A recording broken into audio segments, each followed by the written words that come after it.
कहते हैं कि बीजेपी षड्यंत्र रच रही है जी। जब मुख्यमंत्री को अंदर किया जा सकता है जेल के अंदर, तो आम आदमी तो सुरक्षित है ही नहीं सर। आप मेरे को चोरी के इल्जाम में फंसा दो कहीं, या जेल में या कहीं थाने में ले जाओ। केजरीवाल जी को फंसाया गया है।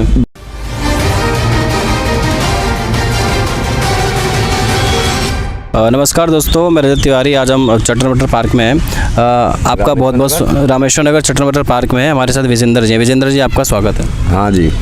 अच्छा विजेंद्र जी, अभी आपने देखा जैसे अभी केजरीवाल जी ने इस्तीफ़ा दे दिया है और आतिशी को जो है मुख्यमंत्री बनाया गया है, तो क्या लगता है आपको ऐसा क्यों किया गया? भाई ये पब्लिक ने कुछ सोचा है तभी तो इसको बनाया है। बनाया तो केजरीवाल जी ने ना, मतलब आम आदमी पार्टी ने बनाया, आम आदमी पार्टी ने है, लेकिन पब्लिक का भी तो सहयोग इसके साथ है। जी जी। खाली अकेले केजरीवाल से ही नहीं बनी है, पब्लिक के सहयोग से बनी है। जी। तो क्या लगता है आपको कि अभी ये भी कह रही है कि अब ये अगले चुनाव में मुख्यमंत्री केजरीवाल ही बनेगा। अभी तो ये मुख्यमंत्री बन गई हैं, उसके बाद कह रहे हैं कि अगली बार जब चुनाव आएगा इसमें भी केजरीवाल मुख्यमंत्री केजरीवाल ही बनेगा। तो सर ऐसी क्या ज़रूरत पड़ गई कि जब केजरीवाल जी मुख्यमंत्री थे तो उनको इस्तीफ़ा देके इनको मुख्यमंत्री बनाना पड़ गया? अगर उनको इस्तीफा देना होता जी तो वे जो है जेल से इस्तीफा क्यों नहीं दिया उन्होंने? जी। अगर जेल से इस्तीफा केजरीवाल जी देते तो बीजेपी वाले क्या कहते, डर के मारे इस्तीफा दिया है। जी। इसलिए उसने बाहर आकर इस्तीफा दिया है। जी जी जी। आतिशी को जो बनाया है खाली केजरीवाल जी ने नहीं बनाया, ये पब्लिक ने बनाया है। हाँ, पूरे मंत्रिपरिषद ने बनाया जी। तो सर जो केजरीवाल के ऊपर जो आरोप लगाए गए हैं, आपको क्या लगता है वो सही आरोप? केजरीवाल के पास कुछ मिला है? ऐसा तो कुछ पता नहीं। कुछ मिला है उसके पास, तब तो माने कि भाई हाँ उसके पास कुछ मिला है। जी। तो सर अब जैसे दिल्ली के मुख्यमंत्री को जेल में डाल देना, ये दिल्ली वालों का, दिल्ली के मतदाताओं का अपमान नहीं अब है? ये तो देखो कहते हैं कि बीजेपी षड्यंत्र रच रही है। जी। यही बात सब कह रहे हैं। देखो जी। तो दिल्ली के जो मुख्यमंत्री है जिनको लोगों ने चुना है, उनको जेल में डाल देना क्या दिल्ली के मतदाताओं का अपमान नहीं है? अब इस चीज़ का तो देखो कुछ मोल है नहीं। जी। अब मान लिया अब मैं ही बैठा हूँ यहाँ। जी। आप मेरे को चोरी के इल्जाम में फंसा दो कहीं, या जेल में या कहीं थाने में ले जाओ। केजरीवाल जी को फंसाया गया है। जब मैंने कुछ करा ही नहीं है तो मेरे पास क्या मिलेगा? कहीं भी ले चलो। मतलब आप कह रहे हैं कि केजरीवाल जी को फंसाया गया है?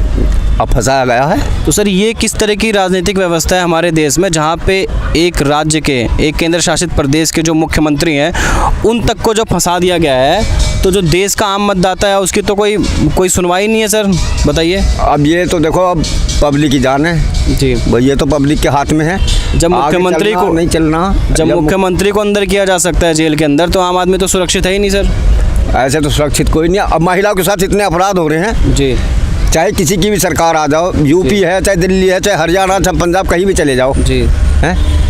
तो सरकार सरकार कुछ कर क्यों नहीं रही है महिलाओं के लिए जो अपराध हो रहे हैं उनके साथ? क्यों सरकार कुछ नहीं कर रही है? अब कर भी रही है तो कोई मानने को राजी नहीं है। क्या कर रही है सर? सरकार कर क्यों नहीं रही है? कर भी रही है, सारी रोक भी लगा रही है, लेकिन जब कोई नहीं मान रहा तो उसमें क्या? अच्छा, आपको ये लगता है कि जो सरकार बनती है वो आपकी वजह से ही बनती है? आपका कोई महत्व सरकार बनने ना बनने में? और देखो ये पब्लिक की वजह से ही बनती है सरकार, लेकिन जीतने के बाद तो पब्लिक का कोई महत्व नहीं रह जाता है।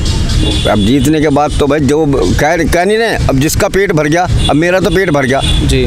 मुझे आपसे क्या मतलब, आपने खाई है नहीं खाई है, भूखे हो, आपको भूख लगेगी आप भी जरूर जाओगे। अब वो तो मान लिया चुनाव होने के बाद में जीत गया, उसे तो कुर्सी मिल गई। हाँ, उसे पब्लिक से कोई मतलब नहीं है, और मतलब भी है, ये नहीं है मतलब नहीं है जीतने के बाद, ये नहीं है कि मतलब नहीं है। भाई बनाया तो पब्लिक नहीं है एक बारी को उसको जी, कोई अपने आप तो बन नहीं गए। मतलब अभी मतलब नहीं है, लेकिन मतलब होना चाहिए। होता है मतलब। अच्छा, जैसे जोड़ तोड़ से जो सरकारें बन रही हैं, जोड़ तोड़ से जैसे कोई व्यक्ति किसी पार्टी से खड़ा हुआ जाके दूसरी पार्टी में मिल गया, इसको इस तरह की राजनीति को किस रूप में आप देखते हैं? ये सही है गलत है? अब ये तो देखो, अब इसको क्या सही कह सकते हैं क्या गलत कह सकते हैं जी, इसको कुछ नहीं कह सकते। आप किसी पार्टी से लड़े, उसके बाद आप जाके दूसरी पार्टी, जीतने के बाद दूसरी पार्टी में जाके मिल गए। हमें लगा है हमारी इस पार्टी में है, तुम्हारी पार्टी में है जी, हमें लग रहा है कि तुम्हारी पार्टी सही है तो हम क्यों छोड़ेंगे जी?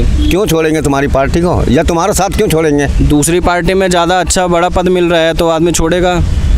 तो विचारधारा तो गायब ही होगी ना, विचारधारा का तो कोई महत्व रह ही नहीं गया। जो जोड़ तोड़ की राजनीति है उसमें विचारधारा का क्या महत्व है गठबंधन की राजनीति में? अब ये तो देखो, ये तो यही जानेंगे जी। जैसे सर जो सांसदों के बहुमत से सरकार बनती है, हाँ हाँ, ज़्यादा मतलब सांसदों के बहुमत से सरकार आप जानते हो बनती है। सांसदों की जगह अगर वोटों के बहुमत से सरकार बने, क्योंकि सांसद जो है बिक जाते हैं, जीतने के बाद सांसद बिक जाते हैं, सांसद की जगह अगर वोटों के बहुमत से सरकार बने तो क्या ये व्यवस्था ज़्यादा अच्छी नहीं होगी, जिसमें प्रजातंत्र मतलब 100% मतदाताओं का प्रतिनिधित्व होगा? अब ये तो देखो जी, पब्लिक ही बता सकती है जी। आप भी ना तो वोटों का और ना ही कहो सांसदों का। जी। सांसद बिक गए, उनको तो कह दिया बिक गए। जी। पब्लिक तो नहीं बिकी है, जी पब्लिक तो नहीं बिकी है। जी, वही कह रहा हूँ सर। मतलब लोकतंत्र में पब्लिक ज़्यादा महत्वपूर्ण है, मतलब मतदाता ज़्यादा ताकतवर है, सांसद ज़्यादा ताकतवर होना चाहिए। पब्लिक पब्लिक पब्लिक तो अगर आपके सामने एक जो सत्य बहुमत पार्टी है जो मतदाताओं के यानी पब्लिक के बहुमत की बात करती है, देखो सांसद भी तो बनाया पब्लिक नहीं है। सांसद तो पब्लिक ने बनाया है, लेकिन प्रधानमंत्री को जब चुनना होता है तब उसमें पब्लिक तो नहीं चुनती है, वो तो सांसद ही चुनते हैं। हाँ जी। तो अगर आपके सामने एक सत्य बहुमत पार्टी है जो सांसदों की जगह वोटों के बहुमत की बात करती है, देश में जिस पार्टी को ज़्यादा वोट मिले वो सरकार बनाए, मतलब पब्लिक की सरकार बने, तो आप उस पार्टी का समर्थन करेंगे? जो पब्लिक की सरकार बनेगी तो फिर ये झंझट ही नहीं होने का। तो आप समर्थन करेंगे इस तरह के विचार को? करेंगे जी। अच्छा, और सर आपके आसपास क्या क्या आपको लगता है कि सरकार को किन किन चीज़ों में सुधार करना चाहिए? अपने आसपास आप किन किन चीज़ों में कमियां देखते हैं? भाई देखो, जैसे ये अपराध हो गए जी, चोरी चकारी होगी, लूट खसोट होगी, जी जी, या अपने सड़क गली मोहल्ला हो गए ये हैं, या ऊपर का कोई काम है।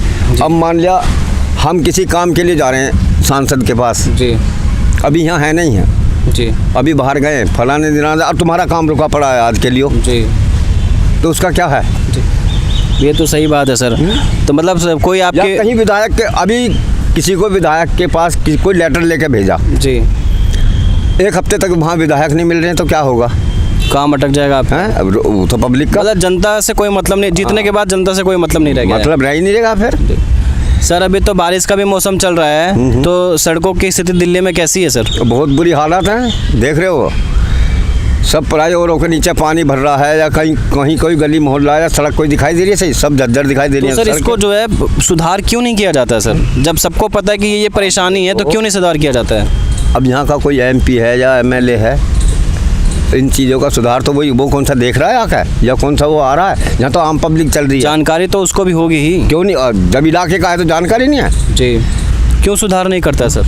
अब यही है, तुम दूर क्यों जाओ, यही रोड हो गया जी जी, यहाँ से कितनी पब्लिक को परेशानी होती है सुबह और शाम में जी, सुबह ड्यूटी के टाइम में और शाम को जाते समय जी। मैं जो आधे घंटे का रास्ता जो 4-4 घंटे लोग यहाँ फंस जाते हैं जी, और सुबह को इसी टाइम फंस जाए लोग तो ड्यूटी पे पहुँचेगा आदमी? बिल्कुल नहीं पहुँचेगा, उनका तो समय ख़राब हो रहा है। आप क्या करते हैं सर? प्लम्बर का काम है मेरा तो यहाँ एरिया में। तो आपका सर काम सही चलता है या फिर किस तरह से, मतलब प्लम्बर का काम है तो मतलब ठीक ठाक आपका हो जाता है? काम तो देखो ठीक ठाक यहाँ हो ही जाता है। अच्छा अच्छा।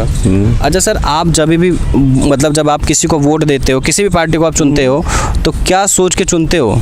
क्या विचार आता है आपके मन में कि मैं इसको चुनूँ, उसको चुनूँ, इसको चुनूँ? क्या देखते हो सर? वो तो ये होता, देखो ये तो पब्लिक देखा जाता, बूथ पे पब्लिक किसकी तरफ जा रही है। नहीं वो नहीं कह रहा हूँ मैं कह रहा हूँ जैसे आपके सामने 2-3 पार्टियां हैं, तो आप जब किसी पार्टी को चुनते हो, आप ये सोचते हो कि मैं इसको वोट देने जाऊँगा, तो आप क्या अपेक्षा करते हो, किस पार्टी को वोट देते हो? अब ये तो वही है भाई, जिसकी तरफ को पल्ला भारी चल रहा होगा वहीं पल्ला, चाहे मैं तुम्हारे को देने को जा रहा हूँ, अब मेरे को दिख रहा है इनका पल्ला भारी है। आपसे व्यक्तिगत पूछ रहा हूँ, आप क्या सोचते हैं सर? आप क्या सोच के देते हो? तो उसकी तरफ को चलेगा जिसका पल्ला भारी होगा। तो सर आप जो है देखते हो जिसको, जो जीतने वाला है आप उसको जाके वोट देते हो, ऐसा है? हाँ। लेकिन सर समझ लो जो जीतने वाला है, जिसकी तरफ ज़्यादा पब्लिक है, वो भ्रष्टाचारी आदमी है। अब देखो, आपको पता है कि वो भ्रष्टाचारी है, फिर भी आप उसको जाके वोट देते हो। अब की बात, इसी चुनाव की बात है जी, जयप्रकाश अग्रवाल जी का पक्का 100% जीतना था यहाँ से जी जी, लेकिन रह गए। क्यों रह गए सर? अब पब्लिक का रुख हो गया था खंडेवाल की तरफ, परवीन खंडेवाल का। आपने जब सर वोट दिया तो क्या सोच के वोट दिया इस बार? फिर जैसे जयप्रकाश को छोड़ के सारे, फिर यहाँ का जो एरिया खंडेवाल की तरफ हो गया था सर। आपने जा रहा था सारा उसकी तरफ को जी जी। आपने जो वोट दिया इस बार, तो क्या सोच के वोट दिया कि जो जीतेगा वो आपके लिए क्या करेगा? अब क्या करेगा, यहाँ तो जो हो रहा है वही है बस, यहाँ अभी तक तो कुछ हुआ है ना। मतलब चाहे कोई जीते चाहे कोई हारे, कोई फर्क नहीं पड़ता सर? कोई फर्क नहीं पड़ता, कोई फर्क नहीं पड़ता। आप हमेशा वोट देते हैं सर? हाँ। तो जब से आप वोट दे रहे हो, आपको लगा कि मैंने इस व्यक्ति को चुना तो इसने मेरे लिए कुछ किया, ऐसा कभी आपको महसूस हुआ? करा है, ऐसी बात नहीं है, देखो करा है। अब जैसे काम हमारा इस एरिया में है जी रहते हैं अपने मुकुंदपुर में हैं जी। तो वहाँ काम हुए हैं, ऐसी बात नहीं है। अच्छा जी जी। काम हुए हैं। अब चाहे देखो वहाँ के गुलाब सिंह राठौर है या संजीव झा विधायक जी। है, अब चाहे करे हैं दोनों ने, कोई से नहीं करें, लेकिन काम हुए हैं। जी। चलिए, हमसे जुड़ने के लिए आपका बहुत बहुत धन्यवाद।